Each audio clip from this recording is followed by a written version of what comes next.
नमस्कार।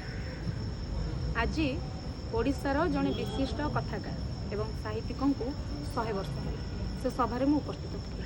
से कही तीनोटी बड़ कथा मुझे कह मत लगे जिते मुझे आपको जे आम सब किसी ना कि भल कथा चर्चा करने दरकार।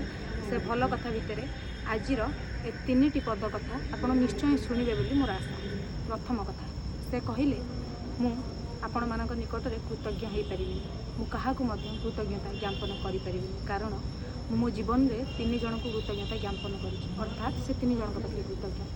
से कहले जड़े ऊपर वाला जी मत ये पठे आउ जड़े मो बापा आउ जड़े मो माँ अर्थात से बापा माँ एवं ऊपर वाला पाखे जन्म से कृतज्ञ एवं से एक कहले जे मो पकेट्रे आ कृतज्ञता ना सरी जाइए। द्वितीय पॉइंट हूँ से कहले जो पर्यंत बंची से पर्यंत शिखुव बंचा शिखीगले मनीष मृत सह सामान हो जाए निर्जीव हो जाए। एवं तृतीय कथाटी हूँ से शतायु हेले सामने प्रत्येक सान मानू गुरु सहित तुलना करते कही सभारे मो सम्मुखें बसी प्रत्येक मोर गुरु जो मान ठारू किछि ना किछि शिखुची और आगक शिखुथी मु बंची कारण मु शिखुची मते जे पचारे मु केमिति अछि बोली मु उत्तर दिए जे मु भल अछि।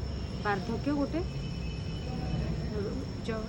रोग बा व्याधि तेणुक से व्याधि मो पाखे पहुँची मात्र मु शारीरिक दृष्टि कौन प्रकार रोग में पीड़ित नहीं बा आज पर्यंत कौन भी दिन चषमार व्यवहार करें। शतायु मनीषंकर ये जो वार्ता थिला आज तांको ना कौन कि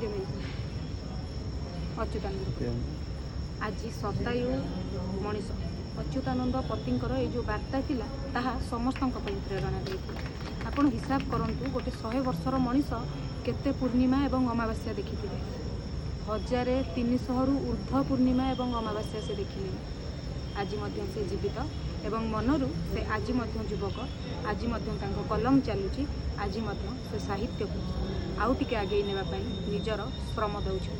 से शतायु आहुरी सुस्थ रुहतु निरोग रुहतु एवं एमिति कलम चालना करूँ।